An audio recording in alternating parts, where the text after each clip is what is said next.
तहसील का मुख्यालय होने के बावजूद शिवपालगंज इतना बड़ा गांव न था कि उसे टाउन एरिया होने का हक मिलता।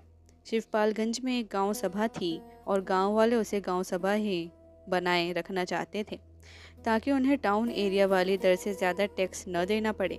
इस गांव सभा के प्रधान रामाधीन भीखम खेड़वी के भाई थे, जिनकी सबसे बड़ी सुंदरता यही थी कि वे इतने साल प्रधान रह चुकने के बावजूद न तो पागल खाने गए थे न जेल खाने। गंजहों में वे अपनी मूर्खता के लिए प्रसिद्ध थे और उसी कारण प्रधान बनने के पहले तक वे सर्वप्रिय थे।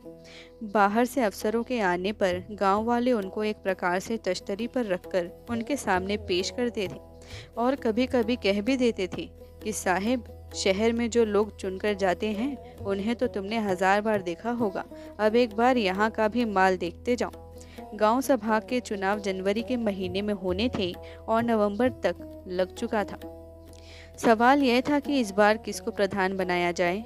पिछले चुनावों में वैद्य जी ने कोई दिलचस्पी नहीं ली थी, क्योंकि गांव सभा के काम को वे निहायत जलील काम मानते थे और वह एक तरह से जलील था भी, क्योंकि गांव सभाओं के अफसर बड़े टुटपुंजिया किस्म के अफसर थे।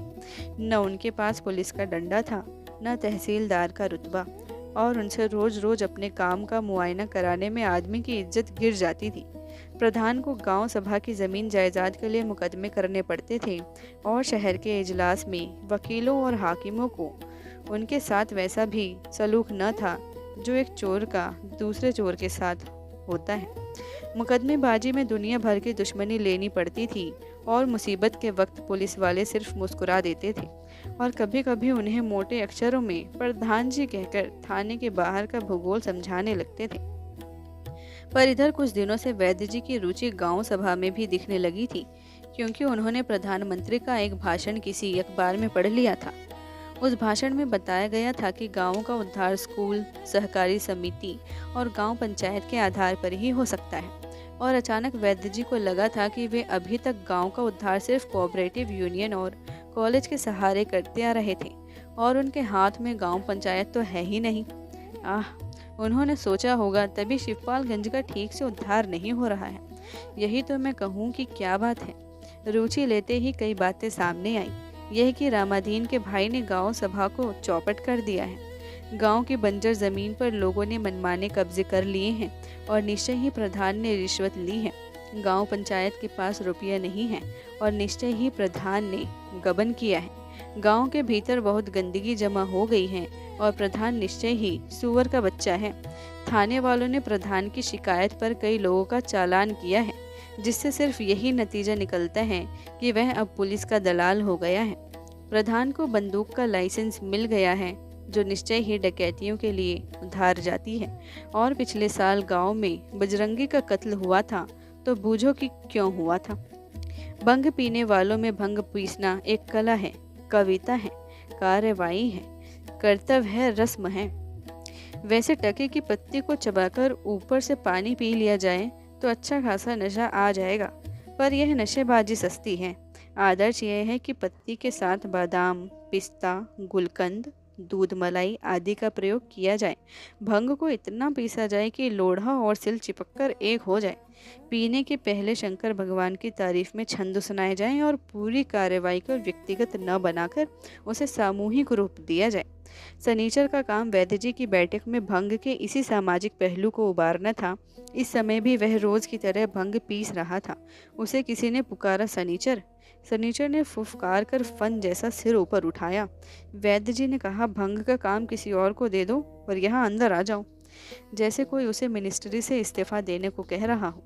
वह भुनभुनाने लगा, किसे दे दें, कोई है भी इस काम को करने वाला? आजकल के लौंडे क्या जाने इन बातों को, हल्दी मिर्च जैसा पीस कर रख देंगे। पर उसने किया यही कि सिल लोड़े का चार्ज एक नौजवान को दे दिया। हाथ धोकर अपने अंडरवियर के पीछे पूंछ लिए और वैद्य जी के पास आकर खड़ा हो गए। तख्त पर वैद्य जी, रंगनाथ, बद्री पहलवान और प्रिंसिपल साहब बैठे थे। प्रिंसिपल एक कोने में खिसक कर बोले, बैठ जाइए सनीचर जी। इस बात ने सनीचर को चौकन्ना कर दिया। परिणाम यह हुआ कि उसने टूटे हुए दांत बाहर निकालकर छाती के बाल खुजलाने शुरू कर दिए। वह बेवकूफ सा दिखने लगा, क्योंकि वह जानता था चालाकी के हमले का मुकाबला किस तरह किया जाता है। बोला, अरे प्रिंसिपल साहब, अब अपने बराबर बैठाल कर मुझे नरक में न डालिए। बद्री पहलवान हंसे, बोले, साले गंजहापन झाड़ते हो, प्रिंसिपल साहब के साथ बैठने से नरक में चले जाओगे। फिर आवाज़ बदलकर बोले, बैठ जाओ इधर। वैद्य जी ने शाश्वत सत्य कहने वाली शैली में कहा, इस तरह से न बोलो बद्री, मंगलदास जी क्या होने जा रहे हैं इसका तुम्हें कुछ पता भी है? सनीचर ने बरसों बाद अपना सही नाम सुना था। वह बैठ गया और बड़प्पन के साथ बोला, अब पहलवान को ज़्यादा जलील न करो महाराज, अभी इनकी उम्र ही क्या है, वक्त पर सब समझ जाएंगे। वैद्य जी ने कहा, तो प्रिंसिपल साहब कह डालो जो कहना है।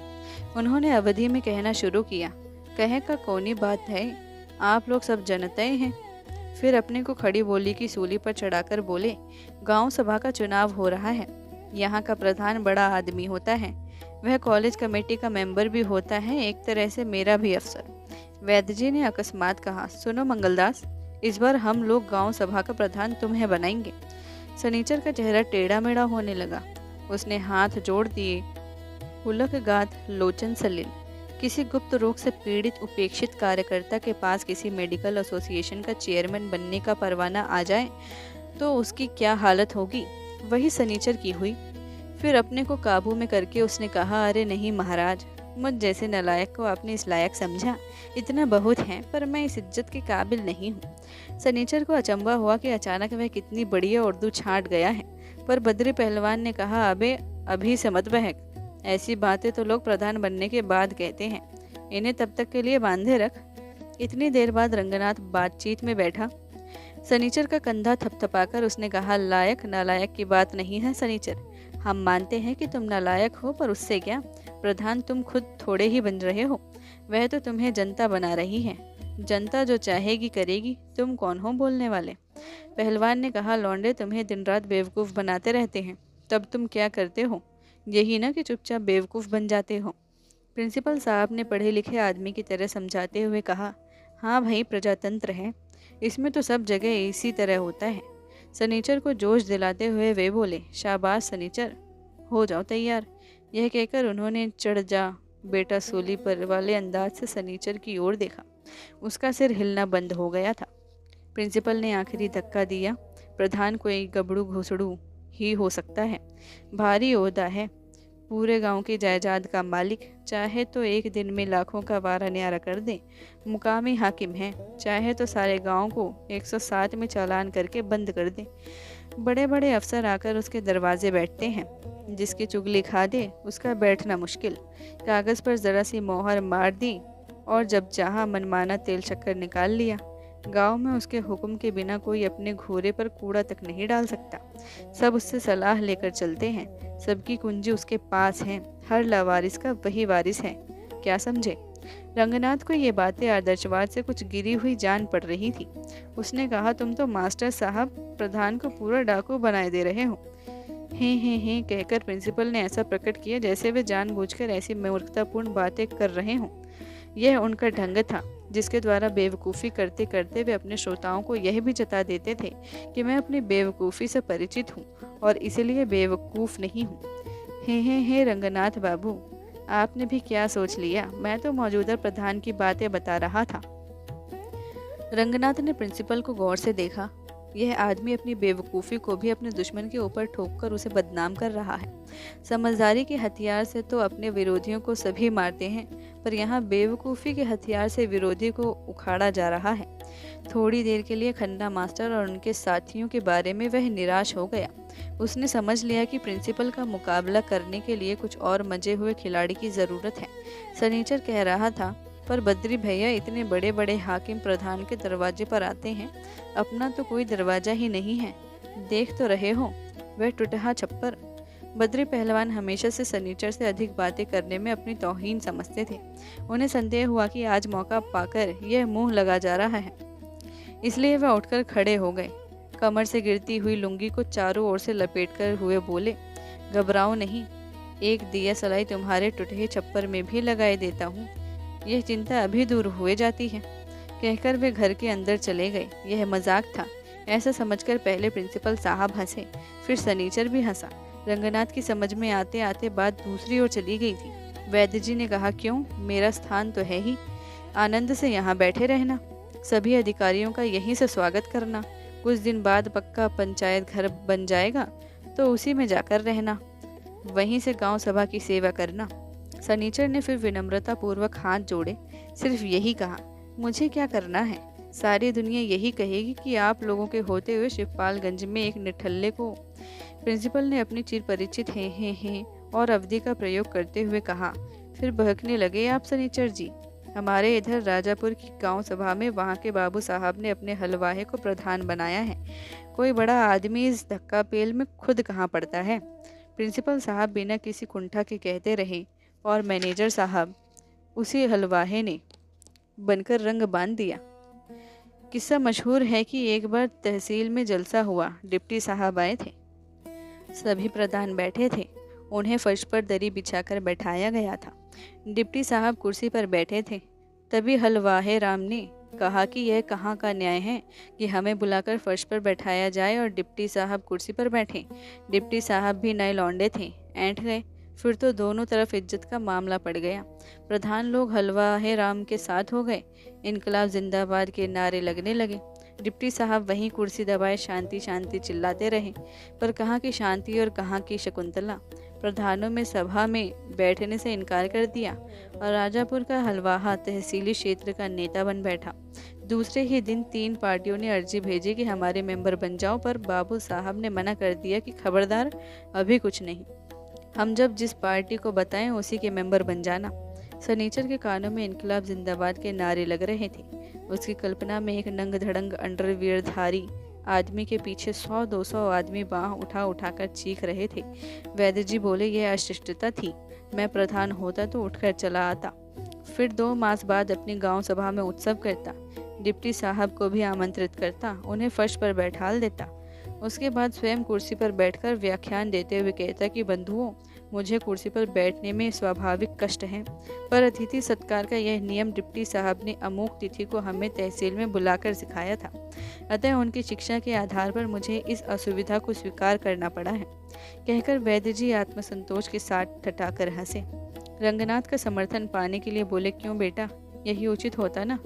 रंगनाथ ने कहा, ठीक है, मुझे भी यही तरकीब लोमड़ी और सारस की कथा में समझाई गई थी। वैद्य जी ने सनीचर से कहा, तो ठीक है, जाओ देखो, कहीं सचमुच ही तो उस मूर्ख ने भंग को हल्दी जैसा नहीं पीस दिया है। जाओ, तुम्हारा हाथ लगे बिना रंग नहीं आता। बद्री पहलवान मुस्कुराकर दरवाजे पर से बोला, जाओ साले, फिर वहीं भंग घोटो। कुछ देर सन्नाटा रहा। प्रिंसिपल ने धीरे से कहा, आज्ञा हो तो एक बात खन्ना मास्टर के बारे में कहूँ। वैद्य जी ने भौहें मत्थे पर चढ़ा ली। आज्ञा मिल गई। प्रिंसिपल ने कहा, एक घटना घटी है। परसों शाम के वक्त गयादीन के आंगन में एक ढेला जैसा गिरा। गयादीन उस समय दिशा मैदान के लिए बाहर गया हुआ था। घर में उस ढेले को बेला की बुआ ने देखा और उठाया। वह एक मुठा हुआ लिफाफा था। बुआ ने बेला से उसे पढ़वाकर सुनना चाहा, पर बेला पढ़ नहीं पाई। रंगनाथ बड़े ध्यान से सुन रहा था। उसने पूछा, अंग्रेजी में लिखा हुआ था क्या? अंग्रेजी में कोई क्या लिखेगा था तो हिंदी में ही, पर कुंवारी लड़की उसे पढ़ती कैसे? वह एक प्रेम पत्र था। वैद्य जी चुपचाप सुन रहे थे। रंगनाथ की हिम्मत न पड़ी कि पूछे, पत्र किसने लिखा था? प्रिंसिपल बोले, पता नहीं किसने लिखा था, मुझे तो लगता है कि खन्ना मास्टर के ही कुटवालों की हरकत है। गुंडे हैं साले, गुंडे। पर खन्ना मास्टर आपके खिलाफ प्रचार कर रहा है, कहता है कि वह पत्र रूपन बाबू ने भेजा है। अब उसकी यह हिम्मत कि आपके वंश को कलंकित करे। वैद्य जी पर इसका कोई असर नहीं दिख पड़ा, सिवाय इसके कि वे 1 मिनट तक चुप बैठे रहे। फिर बोले, वह मेरे वंश को क्या खाकर कलंकित करेगा?